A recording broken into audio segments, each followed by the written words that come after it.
భట్టి గారు కూడా డిస్ప్యూట్ చేయలే.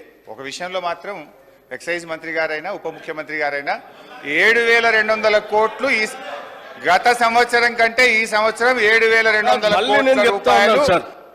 మేము మళ్ళీ చెప్తా ఉన్నాను సార్, ఇట్లా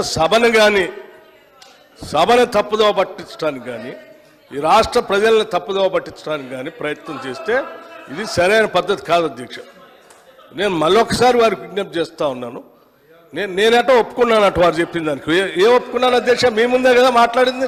అంటే ఇంతకంటే పచ్చిగా నేను అనకూడదు, మరి అబద్ధం అని, ఇంతకంటే సత్యదూరమైనటువంటి మాటలు ఎంత భయంకరంగా ఇట్లే భ్రమలు కల్పిస్తే ఎట్లా అధ్యక్ష? అది హౌస్లో నిమిషాల్లోనే, రోజులు కూడా కాదు, నిమిషంలోనే ఎంత భ్రమలు కల్పిస్తే ఎట్లా సార్? ఇప్పుడు నేను ఏం తప్పు చెప్పలేదు అధ్యక్ష. పోయిన ఆర్థిక సంవత్సరం కంటే ఈ ఆర్థిక సంవత్సరం ఎక్సైజ్ మీద 7,200 కోట్ల రూపాయల ఆదాయం పెరుగుతుంది. ఈ సంవత్సరం 42,000 కోట్ల రూపాయలు ఎక్సైజ్ మీద మేము ఆదాయం తెచ్చుకుంటామని బడ్జెట్లో పెట్టారా లేదా భట్టి గారిని చెప్పమనండి. మళ్ళీ ఒకసారి చెప్తా మీకు లెక్కలన్నీ మీరు మాట్లాడేటప్పుడు. అయినా మీరు తొందరపడుతున్నారు కాబట్టి చెప్తున్నాను. ఇప్పుడే చెప్పండి, అప్పటిదాకా ఎందుకు?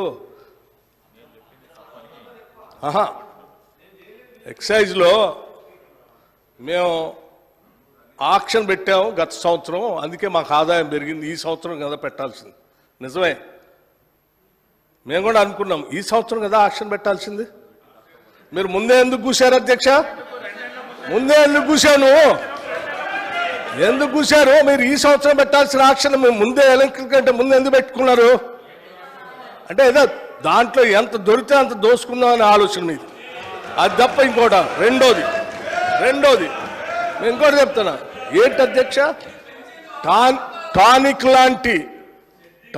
లాంటి షాప్స్, దుకాణాలు పెట్టి ఆక్షన్ ద్వారా స్పష్టంగా ప్రభుత్వానికి రావాల్సిన ఆదాయాన్ని ప్రభుత్వానికి రానియకుండా, సంబంధం లేకుండా అడ్డగోలుగా మీరు లైసెన్సులు ఇచ్చి టానిక్ లాంటివి పెట్టి ప్రభుత్వానికి రావాల్సిన ఆదాయాన్ని కొద్దిమంది కుటుంబాల చేతుల్లో బయటట్టు చేశారు. అటువంటి దాన్ని మేము పోనీయం. ఆ ఆదాయం అంతా రాష్ట్రానికి వచ్చేటట్టు చేస్తాం. అటువంటి వ్యక్తుల చేతుల్లోకి రాష్ట్ర ఖజానాన్ని పోనీయకుండా మేము జాగ్రత్త కాపాడుతాం. ఆ లెక్కలు కూడా చెప్తాను.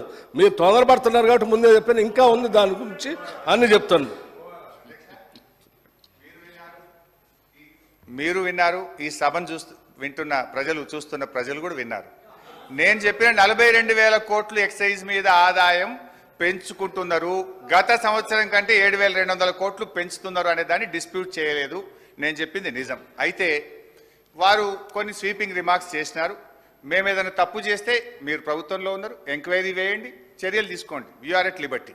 కానీ బాధ కలిగే అంశం ఏంటంటే, గౌరవనీయులైనటువంటి మన సభానాయకులు సభలో లేరు. గతంలో మా మీద ఆరోపణలు చేశారు. తెలంగాణ బెల్ట్ షాపులు తెలంగాణ అయిందని, బొందలగడ్డ తెలంగాణ అయిందని వీళ్ళు మాట్లాడారు.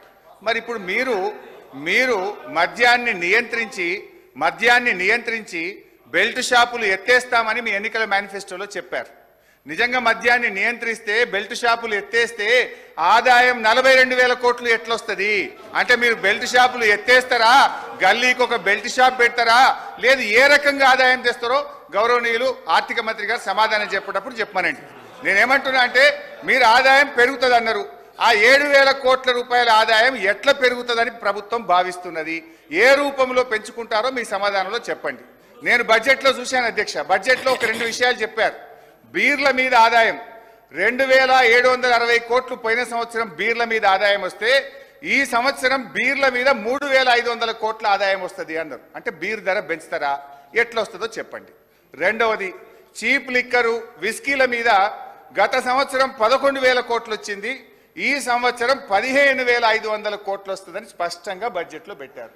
అంటే చీప్ లిక్కరు, విస్కీల ధర పెంచి ప్రజల మీద భారం వేస్తారా, ఎట్లా వస్తుందో సమాధానం చెప్పండి. స్ట్రైట్గా అడుగుతున్నాను. సో మొత్తంగా ఈ ఎక్సైజ్ ఆదాయాన్ని దయచేసి ప్రజలను, ఈ తెలంగాణను బొందలగడ్డ తెలంగాణ చేయకండి, బెల్ట్ షాపులు ఎత్తేయండి, ఈ ఆదాయాన్ని ఇంకో రూపంలో ప్రయత్నం చేయండి. కానీ ఎక్సైజ్ ఆదాయాన్ని పెంచి పేదలకు, ప్రజల మీద భారం వేయొద్దు, మద్యాన్ని ప్రోత్సహించొద్దని మీ ద్వారా ప్రభుత్వానికి విజ్ఞప్తి చేస్తున్నా. అధ్యక్ష అన్నా నేను ఇంకా 5 పైసలే మాట్లాడిన చాలా చెప్పేది ఉంది, రాగుంది అధ్యక్ష. ఇకపోతే బడ్జెట్లో బైసాబ్ కొత్త సభ్యులు చాలా మంది ఉన్నారు, నేనేం గర్వంగా ఫీల్ అవుతలేను. నాకు కూడా అర్థం కావడానికి 10 ఏళ్ళు పట్టింది. వినండి, వింటే మీకు కూడా నాలెడ్జ్ వస్తుంది, ఫ్యూచర్లో మీరు కూడా బాగా మాట్లాడడానికి ఉపయోగపడుతుంది. నేను చెప్పే దాంట్లో తప్పు ఉంటే you will get an opportunity. Congress party తరఫున కూడా 2 సభ్యులు మాట్లాడడానికి అవకాశం ఉంటుంది. నా తప్పులు ఉంటే మీరు ఎత్తి చూపండి, మాట్లాడండి.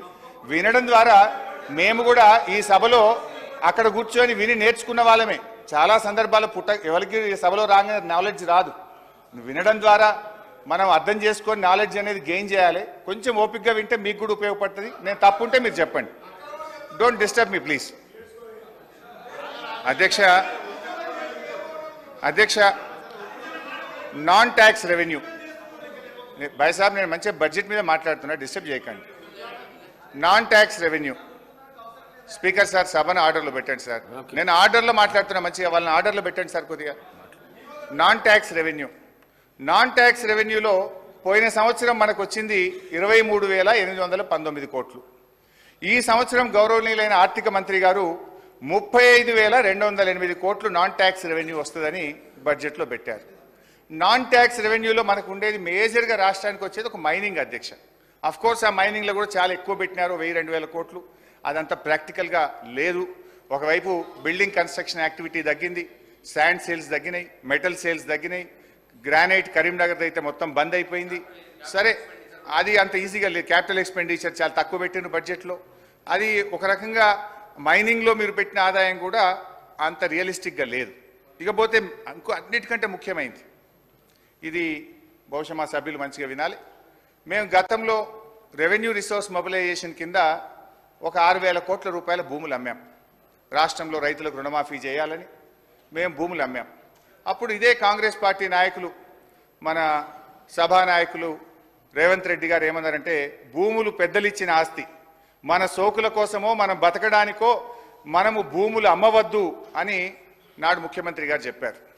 ఇక మా బట్టన్న కూడా ఇదే సభలో మాట్లాడుతూ చాలా తీవ్రమైన ఆరోపణలు మా మీద ఒంటికాల మీద లేచిండు. ఇదే శ్రీధర్ బాబు గారు, బట్టి విక్రమార్క గారు, మీరు భూములు ఎట్లా అమ్ముతారు, భూములు అమ్ముతారా అని కోట్లల్లో కేసులు వేసిండ్రు, సభలు తిట్టిండ్రు, బయట తెచ్చిండ్రు, రచ్చరచ్చ చేసిండ్రు.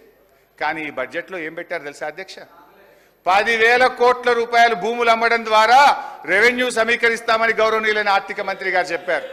Is it not dual stand? Is it not double standards?